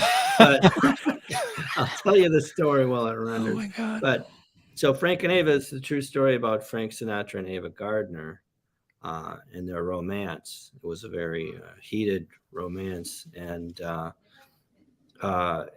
so Frank drives her out to Palm Springs, and he's drinking a bottle of Jack Daniels, and they're shooting a gun. This really happened. So they were shooting a gun in the desert, and this deputy pulled them over. This was based on the whole truth. And the deputy pulled him over, and he brought him to jail. And so I play the deputy, and my friend. We're talking Frank Sinatra. Yes. And Ava Gardner. Yes. Okay. So that's who these characters are playing. And you play the cop. And I play the deputy. And what the hell did Harry Dean and play? Harry's the sheriff, so I call him. He's the 96-year-old sheriff? Yeah, well, he's the sheriff of the old town. And the sheriff really did. The old-timey town. The old-timey town, and the sheriff really. And so I drove this old-timey cop car around and chasing these guys. All right, it's rendered. All right. It's rendered. All right, let's go. See it. All right, what kind of crazy? Howdy, officer. Working late? 3 cheers to the working stiff. Ma'am. It's not as big as the one you're packing. Ain't she something? Sure is. What? You're not going to believe this. I've got Frank Sinatra and Ava Gardner. Frank Sinatra. Yeah, I've heard of them. I'm bringing them in, sir. Oh my, oh my. So that's me looking in the jail cell as he starts making out with her. Yeah. In the jail cell. But it's a fun movie. Yeah, it sounds like it. Just watching Harry Dean work. It's amazing. Well, so yeah, my friend was Rico Simonini, who he's a cardiologist as well. He's a great actor, and he's also a phenomenal cardiologist. And he helped me when I had open heart surgery in 2008. I didn't know that. I guess it's not. You never told me. It's not something that comes up that often. 2008. That's a long time ago. Yeah, I made it. No, I had a thing called, I don't want to bore everybody, but I had a thing called endocarditis. It's bacteria gets on your heart valve, and then your heart valve stops working. Ooh. And I didn't have a heart attack. I thought I had the flu for like months. How did they find that? Yeah. Well, so I went to a bunch of doctors, and just one doctor just said, "Oh, you have the flu that's going around." Then I had been in Thailand, so I thought I had malaria. I'll test you for malaria. None of these doctors listened to my heart. If they would have just done what the old timey doctors used to do, right? The first thing they do is listen to your heart. I got the things right here. Listen to your heart, and then they would have found my heart was sounding like a freight train. And they would have found the thing, but none of them did that. And then finally, I knew something was killing me. In groups, he said, "Okay, tomorrow you're going to emergency room." And I'm like, "All right, well, if I'm going to pick emergency room, I'll pick Cedars-Sinai." So I went to Cedars-Sinai. This doctor, first thing he did, listened to my heart, and he said, he literally said, "Holy shit, it sounds like a freight train is going through your heart." And I'm like, that doesn't sound good. Oh, man. And they had everybody there. They fixed me up. I had a room at Cedars-Sinai. I was in the hospital for 21 days. And leading up to the surgery, they told me, they said, we have to do this right away. It's got to be done, or you have a heart attack, a stroke, and it could happen at any second. You could die. And then the next day they came in. I said, "We can't do the surgery." I'm like, "Why?" Because I'd been in Thailand doing everything I wasn't supposed to be doing. And I was full of bacteria. They said, "You are so full of bacteria. There's no way we can operate on you right now." What? I was like, well, I was in the river Kwai, that muddy river with elephant poop floating by, and you probably drank some of the elephant poop. Well, I not on purpose, but I was drinking water at, we're in the jungle at a jungle hut. I'm staying in a hut, and their water, I looked because I was drinking their water, and then I looked, and they're literally piping it right out of the river, going into bottles. Oh no! Did you get Giardia? I had pretty much everything. Oh, jeez! Get the ivermectin out. I had everything. I was full of bacteria, so I had to wait. But how come they don't treat that type of heart problem with antibiotics? Because when they find that, you can literally die any second. Oh, really? So they go in there, and what do they do? So usually what they do is they just go in there.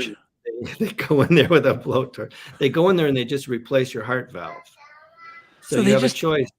So they cut out the infected the heart valve, take it out, put in a new mechanical one. So you or have a pig valve. So you have what do you have? Okay, and both of which are not good. The pig valve only lasts 10 years. Oh, geez. I don't know why, but then they make, I don't know, bacon out of it. I don't know what happens. So what do you have, a plastic nylon? So, and then the other one, you have to be on blood thinners, and there's all kinds of side effects for either one of those. But it's better than being dead. That's your other choice. But oh my goodness. Here's what happened. Because they delayed my surgery and they did put me on tons of antibiotics. Now when they cracked me open like a walnut. Yeah. And in the middle of the surgery, by the way, they showed me my heart. They're like, "Hey, wake up! Here's your heart." I'm like, "What?" No, they didn't. Yeah. be a good prank for a doctor. Jeez. Because you're on a machine, you could really. So what kind of? I want to know what kind of valve you have in there. Okay, so here's what happened. I picked the right hospital. They happen to have this fantastic surgeon who could replace it. So I have a heart. So not replace it, repair it. So I have a repair. So now I'm not on anything. Just live a normal life, just like nothing ever happened. So you didn't get a new valve. Didn't get a new valve. You got a recycled one. I got a repair. You got a patch. Yeah, they fixed it up. You didn't get the Kevin Bacon? Yeah. What's this? I don't think you've ever told me that. Yeah, so I'm fine, and I wasn't really worried. So in the room, like groups would come and stay overnight every night, and then she still had a job. She was working at the airport and bringing me meals still, and I had a refrigerator full of beer and stuff in there, and we had poker games. I really didn't feel sick. I just could have killed me, but it didn't. There you go. So yeah, I had a fun room. So where did the infection come from? I'm just curious, and we'll change. Nobody knows. Typically, it comes from bacteria from your mouth getting into your bloodstream. Oh, how to get in your bloodstream? I don't know. I have no idea. You don't know? Well, you should find out because you don't want it to happen again. Well, no, that's how it can happen. So that's pretty easy to know. Don't you suspect something? No. Oh, you're sword swallowing? What were you doing? Nothing. No, I don't know how it happened. I know that I felt a weird pain right here in my jaw at one point when I was in Thailand. Oh, that's crazy, Bill. It might have been the infection going. I don't know. Who knows? Yeah, the human body is weird, but I'm glad they found it. And they stop. Yeah, you actually die on that table because they stop your heart. Yeah. So you're actually, I did see a white light. Oh, somebody said gingivitis, bad teeth can cause it. Oh, that's crazy. Yeah, I heard that. I did see a white light, but because I'm a comedian, I thought that meant I have another minute to go, so I went back. Hey. You did? Did you? No, you didn't. Okay, so tell us. So you had a lot of scary experiences when you were young, like scary. Oh yeah. Like you saw some scary, like shadow people or something like. Don't well, remember. now they call them the shadow people, but yes, I did, and I want to try to sum it up, but it wasn't even at night the first time I saw this thing, but I was laying in bed, and I've heard other people who have experiences like what they call sleep paralysis, and that type of thing. But here's my story quickly. I don't know why I gotta be quickly. You got plenty of time. You got a whole half hour. Oh, I'll tell it slowly. No, but I'm laying in bed, just skipping out of school, and it's like 10 a.m. and it was raining. It was a rainy morning by fluke, maybe just to make a better movie out of it. But it's raining. I'm laying there, and then all of a sudden, I look at my bedroom door, and there's this black shadowy figure at the door.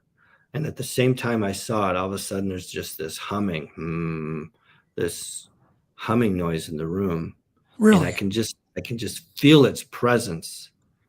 And so my reaction is to yell and jump, but I couldn't scream. I couldn't move. And paralyzed. So, but I'm looking at this thing and I'm trying. I mean, I wasn't sleeping. I'm looking and I'm trying to move. I'm trying to yell. And then all of a sudden the thing just floats at me, just floats right next to me. And right when it just got right there, then all of a sudden I just went, wah! But there was not a time like I didn't wake up or any, you know what I mean? So this really happened. Now, here's where it gets weird: is that this thing just kept coming around in my room. It kept coming like almost nightly. That's not good. And did it have dimension to it, or was it like flat, like 2-dimensional, or? It It looked, yeah, it was dimensional. I did. It didn't look flat. So this thing, so it starts out and it just keeps going. But you could tell it was a presence. I mean, it wasn't solid like it was a person in the room.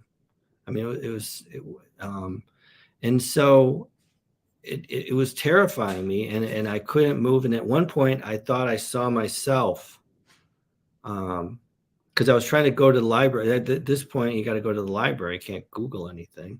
So I went to the library and I was trying to look stuff up about what this could be on books on supernatural. And then at one point, like I think I saw myself, and so I got this idea, maybe this thing is making me astral project, which I didn't even know what that was, but I found a book and it told me about what that is.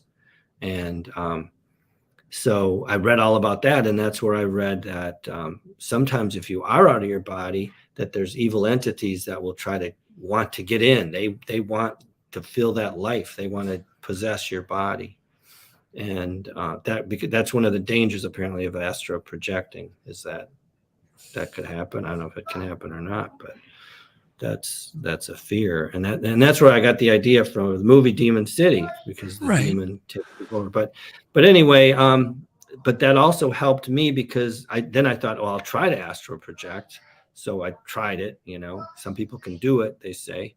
I couldn't do it, but what I could do was, when I'd wake up and I could feel it was in my room, then what I would do, rather than look at it and just feel I wouldn't look at it, number one, and I would just concentrate on pulling myself back in to my body, right? It sounds crazy, but this is what I did it many times. And then I was in control. Once I really believed the thing was pulling me out. And once I'm back in my own physical body, then I'm in control, not the thing. Out of it, the thing's in control. So that's how I fought it. It didn't stop it from coming around. But then I probably wouldn't even be telling this story today if it wasn't for this element of it. So then I tell my sister Colleen one morning what's been happening, and that I feel like it's pulling me out of my body and all this. And she turns white and she says, your sister Mary Jo is having the same experience. And she described the thing as looking exactly like what you said. But she said, and then I remembered Mary Jo used to say, oh, something's making me float around the house. And I'm like, oh, you're drunk. She liked to drink a lot. I'm like, I don't even know why I didn't put that together.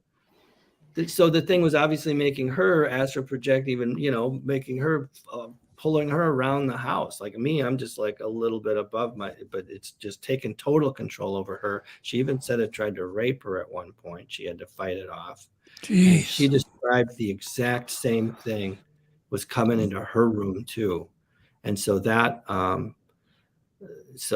made the whole story, a solid story for me. Yeah, reeler, is that a word? I don't know. I was good. Is that Jameson here in the background? Yes, that's Jameson in the background. Bring him on. Yeah, I'll bring him on. Okay, hold on. Yeah. Hold on 1 second. But anyway, so that really did happen. That's crazy. How long of a period did that last? It was like several months. Wow. And finally, what I did one day was because I was brought up Catholic, I got the book on exorcism, and I got some holy water, and I ran around the whole house, and it did all the exorcism stuff, and it worked. How old were you? Like probably 14. Wow, you were a smart kid. Pretty young. And then, so even my dad, my mom, everyone from the family, I really got to interview people. And my God, I got to say this because I mentioned her name. My sister, Mary Jo, just passed away. Yeah, you did. Yeah, Mary Jo that was only, 2 weeks ago?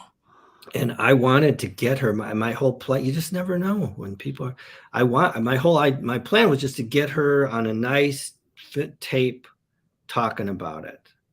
And I never did, but she, cause she never really wanted to talk about it. I'm like, I want to really interview you about it. And she's like, yeah, it came. Yeah. It tried to rape me. Yeah. I mean, she was just very natural. Gosh. She just didn't really want to talk about it much. Yeah, well, I can imagine.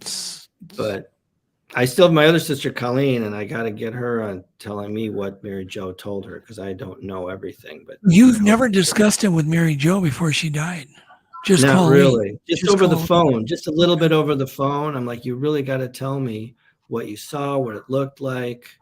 Because weird things happened too. Like one time my room went cold. It was cold in my room, like many, like 20 degrees colder than the rest of the house. Wow. The electricity went out in my room.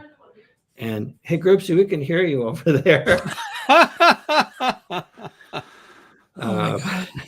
But we, anyway, and my dad, who was an electrician in the Army, he goes in there and he's like, oh, I'll get to the bottom of it. And then he sees the wire and it goes in and comes out. He's like, this is impossible. He was scared.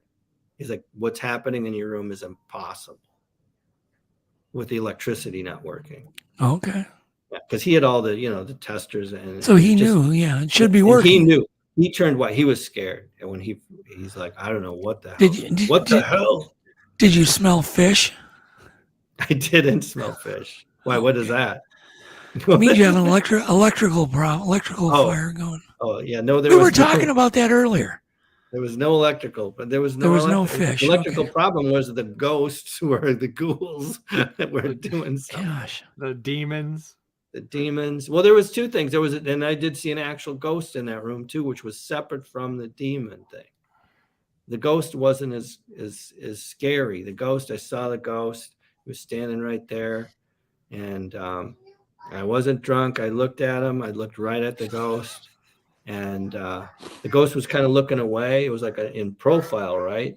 And I'm looking at the ghost in like 3 feet, and I'm like, I'm really seeing this. I can't believe it. I'm doing all these double checks. Okay, get a double check. You're awake.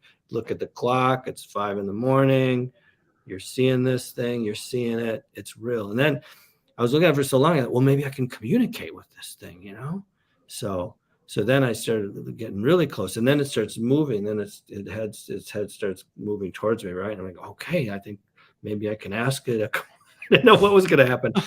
The minute it turned all the way like this, it had no eyes and just this just, I don't know, evil presence. I'd like, Jeez. It's gonna mess me up. So I dove under the covers. Like, I don't know why covers help when you're in that situation. It's like, how are covers gonna protect you from a demon? And all this stuff's going on in my head too. Like, I've never heard of anybody killed by ghost, or because no one would believe this. At least not on the covers. They don't. Yeah, what's the ghost like? Oh, covers. Oh, well, did you talk to it? I didn't. I tried. I didn't talk to it. I dove under the covers, and then I felt it move around from the base of my bed to the side of my bed. And then I'm like, okay, if it touches me, I am bolting. I had a plan. I'm just going to dive. You're going to run, just like normal. You're going to run. I was on the top bunk of a bunk bed. I'm going to dive over the ghost. See, you've learned this behavior, this escape behavior at a very young age. Yeah, well, it's survival. So, but it didn't touch me, and I didn't go back to sleep. And my dad would wake me up. It was church, like it was time for church. It was Sunday morning because my dad opens the door. My dad had a great line, Bill. That was one of my first jokes. Was from my dad. Get up for church, God damn it. Nice. My dad comes into the room to wake me up for church. He's like, what the hell happened? You look like you saw a ghost. I'm like, I did see a ghost. So that's really what happened. He said, you look like you saw a ghost. I did see a ghost. Time to go to church, and then he would swear. Yeah. Then he didn't. I'm sorry I swore on the show. I think that's fine. But it was your dad. Yeah, but that's so ghosts. Well, too. You never answered my question. Did you ever talk to the ghost? I didn't talk to the ghost. I did not. Oh, talk to the ghost. Same. Another thing. So another sister. I have 5 sisters. I'm down to 3 now. Both sisters that I'm talking about that had these things. are passed away now. So, but my sister Ginny brought a Ouija board in the room. What do you guys think about Ouija boards? I won't mess. I messed with them when I was really young. Yeah. Scary stuff, man. So this sister, so she brought the Ouija board in. It's her and my hands on the Ouija board. We're asking it questions, and it's just moving like crazy, answering these questions. And like, what's in here? And it spelled out evil, and we're asking, and it was, anyway, I won't get into all the questions we asked, but it was crazy what was happening with this Ouija board. We were all scared. Mary Jo was our Ginny. And so I did ask Ginny because she had cancer. So she knew she might die. So I asked her on her basically deathbed, did you move that Ouija board? And she said, no, I didn't. So what happened to you guys? We're gone. Oh, I'm getting scared. We're getting scared. I didn't mean to leave you alone, Bill. We're there. We're watching. I'm getting scared here. Anyway, so she told, so there's the, she didn't move that Ouija board. That thing was flying around. And I wasn't moving it. What do you mean? It was dark, and because you have a candle, you have a candle, so it's dark, and it was landing on the letters, and then we'd look. It was perfectly on this letter, boom, perfectly on that. Even if she was trying to, she would have had to memorize. There's no way she could even have done it. Yeah, because it just would go, and then it'd be perfectly on this letter, perfectly. I know Ouija boards. So I don't know. Maybe the Ouija board opened the door to the demon. I don't remember who came first. It's possible. I've heard that. The demon or the ghost. Yeah, I've heard that. I don't know who came. So do you first. think all this was related just because of the location, the home, or do you think it was just teenagers growing up? Well, it had something to do with the house for sure. Yeah. Ouija boards cause a connection to establish with demons. So the Ouija board brought the demon, probably. Yeah, it could have been. That's what happened. So I would never touch one of those again. Never. Never? I wouldn't play with a Ouija. Well, Groupsie wouldn't touch a Ouija board either. No. That wouldn't be good. Nope. So how did this whole thing end? All these things you guys were seeing and ghosts, and how did it all come to a conclusion? We moved out of the house. And it just ended. Well, nothing followed me. I've had other experiences in other houses, and what's the weirdest one you've ever had? The most bizarre. Other than a demon coming in my room. Well, yeah. Can you? a ghost? One that. How about I qualify it? One that you haven't told us already. Right, there we go. Okay, and Groupsie was this ghost. So I was in my sister Carol's house. It was after my mom had passed away. So I'm sleeping in her basement in the wintertime, and they built a bedroom in the furnace room. So I'm in the furnace room. So this furnace is blasting away, and then all of a sudden the room starts getting really, really cold. And I was trying to figure out how cold it was. I felt like I could almost see my breath. And then I could feel just something staring at me from the other room. And I was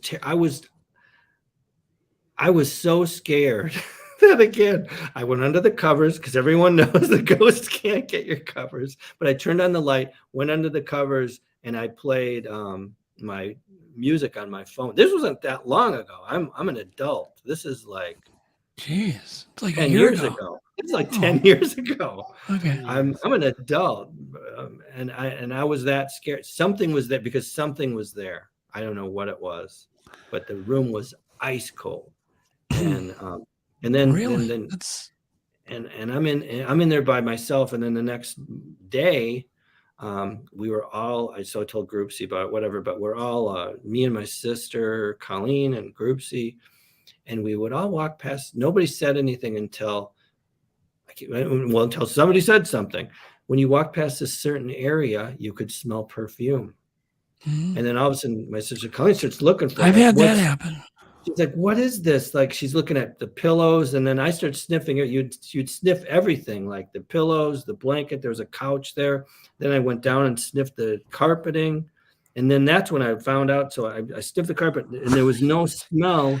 Don't ever sniff the carpeting. Wasn't that bad? Oh my God. Don't ever. I didn't lick the carpeting. I just smelled it. What are you going to do? Well, I thought maybe somebody pills. There's actually a disease you can get. You can go blind from doing that. Did you know that? Smelling it, I didn't lick it. Hell yeah, you can. From going down and sniffing the carpet, you can go blind. Well, it depends on what happened. Or the ground, the soil. You can the same thing. I can't think of the name of the. This wasn't an old-timey house. There was carpeting. Okay. So you're down sniffing the carpet. So then I realized the smell wasn't low. Like, it wasn't low. Like, I could smell here. Then when I went up, it was up. It was like floating, or it's about the size of a human is what it ended up being. Like the smell of this perfume, and we all discovered it. Was it an old-timey perfume? It was an old-timey perfume. Well, it reminded me of like an old lady at church, if anybody's okay, like Fabergé or one of those. No, I don't know what those old ladies were wearing. Everything was Fabergé. Fabergé, what it was. So my mom wore. It's like, oh my God. It was just, it would knock you. It was horrible. Yeah, it's horrible. It would knock you over. So that's why. So like, you'd think, Schmasty. maybe that was my mom coming around, but no, my mom never wore perfume that bad. My mom had good taste in that stuff. She was a cosmetologist. Oh, okay. So I wouldn't say it was my mom, because otherwise, I would know. But I've had that too, where there's like this exact ball where you can smell perfume, and then it'll pass and it's gone forever. Yeah. Yeah. Oh, and usually, in that same. Go ahead. Well, I was just going to say, and every time I've had a witness, so yeah, just like you did. Yeah, but I did not smell the damn carpet. You should smell the carpet. No, I'm not doing that. No. Histoplasmosis is what the disease is you can get from smelling the carpet. So what is it, like a bacteria? Or it's a virus? fungus that lives in carpet and in the soil, and people track it in. And you sniff it up, and you get those up in your thing, and it goes into your brain. Histoplasmosis can break the blood-brain barrier, and then you get fungus growing in like behind your eyes. Next thing you know, and you go blind. Don't sniff the carpet. I didn't snort it like it was cocaine. Maybe that's how you're. Well, maybe that's how you gentle sniff. That's all I. Hey, that's all I'm. I wasn't snorting the carpet. I'm not talking about snorting the carpet. I'm talking about. I had a friend who lost his Let's vision. do a line of carpeting, man. I swear to God, I had a friend lost his vision doing that. What was he doing in the carpet? No, he was looking for a gas leak. So he was like really down low, and he just and he sniffed, and that's what caused. Generally, that's where you are, Alex. Is down low when you sniff the down carpet. low and you smell the carpet. It's my generally the God. area. You carpet sniffer. Bring Jameson over here. We got We gotta see. The show's hitting a low point. He needs We're to talking about come see sniffing Uncle carpeting. Duck. Uncle Duck. Yeah, Duck. Duck. Yeah, Groupsie, my wife calls your dad Duck, Uncle Duck. She can't say Jameson, Doug, Duck. so she calls me Duck. Come here. Oh, there he is. It's Doug.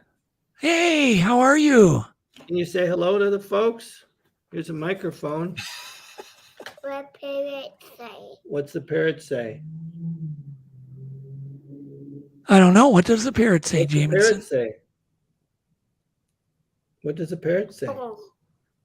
1, 2, 3, 1, 2, 3. He says 1, 2, 3. Sounds like he's testing something. Oh, there's a cracker. There's a parrot. Okay, how about the cow? What does the cow say? Cracker Jack. Cracker Jack. Anyway, he has jokes, but he's how about, can you say hello, folks? say hello, folks. Hello, folks. Oh, He did say hello, folks. he did. That was awesome. What parrot say? What's the parrot say? Paul, you want a cracker? Parrot say, Eat chicken. eat. No, what's the cow say? Eat chicken. Did you hear that? No.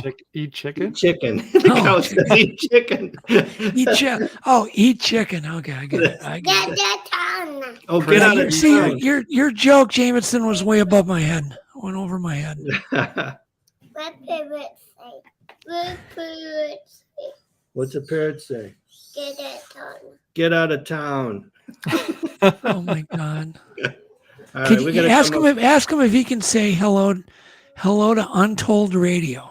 Can you say hello to Untold Radio? Oh, you got a cracker now. Oh, there we go. Can you say hello, Untold Radio? Crumbs? I'll get it. You don't want to drop that. Can you say hello, Untold Radio? Looks like a good cracker. Yeah, He's got a cracker. He has no interest. Can't compete with a cracker. Can't compete. All right. Well, anyway, that's Jameson, ladies and gentlemen. Yeah. He's 2, and he speaks Thai and English. All right, we'll put him down. He wants to go find mommy. He's But, a doll. Oh my yeah, God. he keeps me busy. He's great. There he is. He's gonna rip down your back. He's shaking your backdrop. What's that? Rattlesnake. There's a rattlesnake back there. Yeah, I got rattlesnakes in my house. Oh, I bet. There's no rattlesnake. I bet. Oh my God. I sent He's you a cute. bunch of stuff. I don't know What? what else you got. Yeah, what you got? What you got, Alex? Come on. Yeah. What? How about Why the- aren't you sharing? Why am I not sharing? Well, I'm just waiting for that backdrop to come down.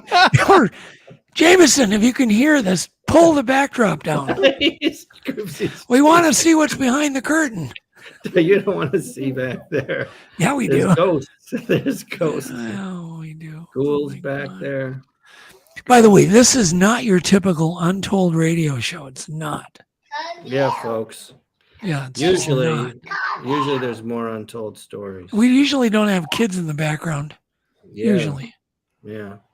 That's What are you guys up to, honey? Can you get him out of there?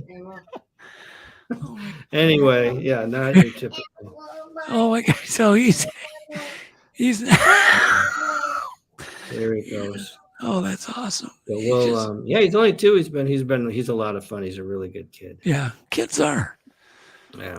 I've got another grandchild coming in February. Excited. Congratulations. Yeah, I'm excited. 6 kids and 2 grandkids. It's growing. Family That's a keeps lot. going. I'm just having the one. That's it? No more? That's it. No more. Just one. One's hard enough. How about anyway, what were we talking about? Ghosts. Alex, Alex was gonna pull some stuff up. He doesn't know what to pull up. Let's play Bill Devlin lottery. Just anything. Bill Devlin Lottery. The Bill Devlin lottery? He means just pick something that I pick sent you out of the anything. media. and Like we'll out of see the what it videos you is. sent? Yeah, Bill Devlin lottery. And they're all family friendly, Bill. Of course, I wouldn't send you something that wasn't. All right, I got something. Okay. Thank you. Have a good day now. Excuse me, sir. Yeah. I'm looking for a girl who works here. She has a butterfly tattoo on her wrist. Oh, yeah. Who isn't? Must be talking about Ren. Ren? Ren Rulin? Yeah, she just went on break and never came back. Kids. Do you by chance know anything about Ren? Where she's from? She's from a small town nearby, Sugar Grove. Well, if you find her, tell her she's fired. Hey, what the hell's going on in here? You boys are destroying the room. What the hell are you gonna do about it? Y'all gonna have to pay. You hear me? Ouch! All right, we saw this already. Oh, we can stop We already it. saw that. So what the hell kind of movie was that? Jesus. The Leonard Skinner movie? Yeah. Is that what it's about? Leonard Yeah, it's Skinner? the true story of the Leonard Skinner plane crash. Ah. And the other one was Interesting. Evil Nanny. So that's why I can't get a nanny. If you watch the Hallmark Channel, Yeah. you know, you can't get a nanny. They're all evil or bad or Yeah, they are. yeah. There's Come on, Alex, keep them coming. There's no movie about a good nanny. If I had a This one, they're daughter and she swearing. went through a glass table, You I'd probably probably don't lash watch out at this. someone too. I This one, they're didn't lash swearing. out. Vince, you don't have to bullshit me. I saw it. You didn't see shit. All you saw was the aftermath. Okay, I saw the aftermath. Aftermath looked pretty fucked Bleep. up. Because she's fucking insane. Okay, man. See, what did I tell you? Those 15-year-old girls, they'll kill you. Oh, shit.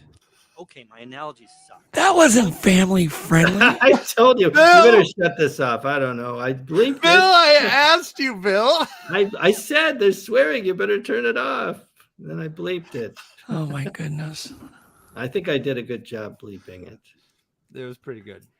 Didn't right, you do let's- some tornado movie too? That was like, what was that called? There wasn't. It was some tornado movie. No. It was like Turn Poop NATO or something. Remember? Poop NATO? Oh, well, no, I you're don't thinking know. about Sharknado, but no, I wasn't in Sharknado. No, not that one. There was something. A lot of NATOs. No, no. Oh my God. Well, I was in a movie where, but I didn't add that in there. But it was a really bad day for these people. They're in a plane, and the plane crashes into the Yosemite Mountains in the winter, and a blizzard hits. And luckily, they find themselves in a cabin. So they go into this cabin. Then, when beknownst to them, aliens hatch. There's Jameson. Aliens hatch in the cabin and start killing them. Wait, you were in this movie? Yeah, that's a bad day. It's listed as one of the all-time worst movies. What's the name of the movie? Blood Predator. Blood? Blood Do you- Predator? Do we have a Yeah. clip of that? I Bad? didn't send a clip of that. Oh 'cause God. One of the worst movies. What But was I the have- first? What was the first movie you were in? The first feature film that I starred in is called Rectuma. Rectuma. Have you ever heard of that? I don't know if you've ever knew. You never knew about it. Rectuma, you could Google that, but that trailer's the Blood Predator. I don't. Oh yeah, that's it. Available on DVD. It seems like he's afraid to pull it up. Rectuma. So in that, Rectuma is a story about I have a problem with my ass. Okay, and so I go to a doctor. And That's what I was talking about. The poop NATO. Oh, Rectuma. Okay, yes. So it's a Japanese doctor, and he sticks a nuclear rod up my ass as a treatment. God. And my ass gets a life of its own and breaks off and runs amok and kills people. Your butt. Yeah, my butt. Okay. And then it runs away, and grows into a 20-story monster butt that attacks Hollywood. And So what were you thinking when you were reading the script? I thought it was hilarious.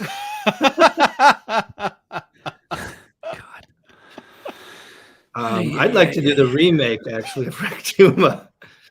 Here's Rectuma. I think would have gone places, but it happened at the same time as Janet Jackson's wardrobe malfunction because it was playing on it screened at AFI, American Film Institute, and the place just erupted every time. They laughed at every joke in that movie. I mean, I've never been to a movie where people laugh so much.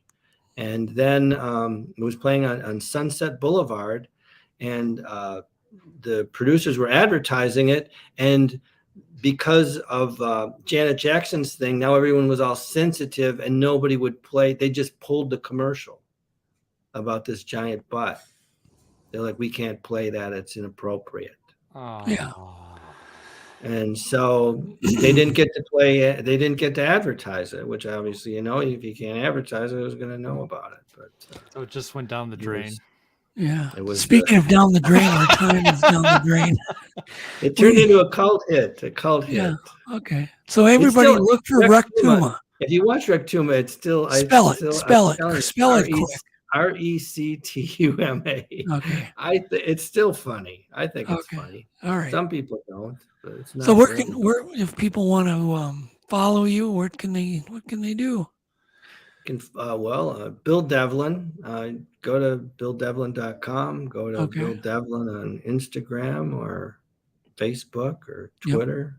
Yep. Yeah. We didn't even get to talk about your stand-up career, so. I know you wanted to. So I haven't. That's not good. That's BillDevlin.com. I gotta fix that. If you're a web person, you can call me. If you're a web guy, call me. If you're a web guy. Oh my God. But I'm gonna on my on BillDevlin.com. You'll see my shows will come up and my touring schedule and stuff like that. Okay. I'm gonna be back at the Hollywood Improv. I'm gonna be back at the Ice House when they reopen, and then I'll be touring as well. Yeah, you had a regular show at the Improv, and you kind of ran the Improv there towards the. Well, I mean, I had the longest running show at the Improv since from 2004 until just before the pandemic. Yeah, Bill Devlin's Comedy and Cocktails. Yeah, and then then we moved it to the Ice House, and they closed, and the pandemic hit, and then next thing you know, I'm doing a show in the parking lot of the Irish Import Shop. Yes. They were great shows. I got Jamie Kennedy and Kevin Nealon both came and did comedy at those shows. Oh, that's awesome. And everybody had a good time. All right, we got to sign off, everybody. Thank you for joining us. And next week we'll have another guest.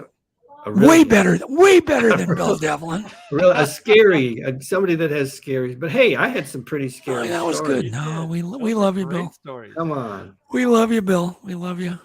Demons and ghosts. You have been you've been a good friend all these years, so I appreciate it. I appreciate it too. Yeah, I heard you talking about it. It was up front. But I think we did a good job. Come on. Yeah, we did. There we go. Thank you, everybody, for joining us. Thanks for joining. Great. Thanks for the comments, folks. And you gotta book us, Duncan Trussell. Oh yeah, okay. All right. Remember. No pressure. You come on with him. All right. We'll do it. All right, let's do it. All right, folks. Good night. All right. Good night, folks. Call you up in the middle of the night. Been bothered by dreams, ain't feeling alright. You give me comfort, say just give it some time. By the end of our talk, I'm feeling just fine. You and I will always know where we belong. This ain't no ordinary love we got going on.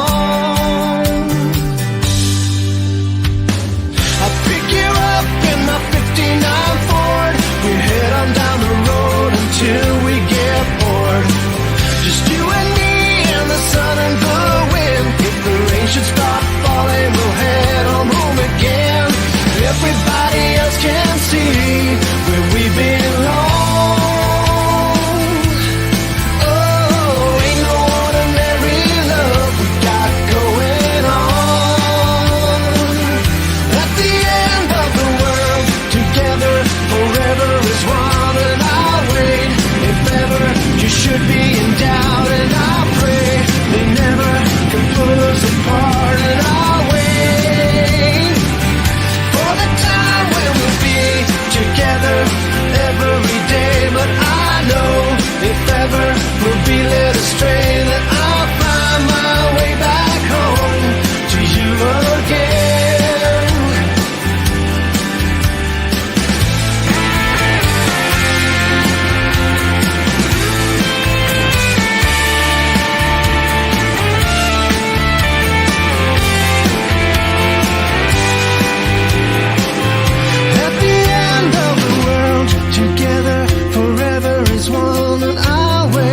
If ever you should be in doubt, and I pray they never can pull us apart, and I'll wait. At the end of the world, together forever is one, and I'll wait. If ever you should be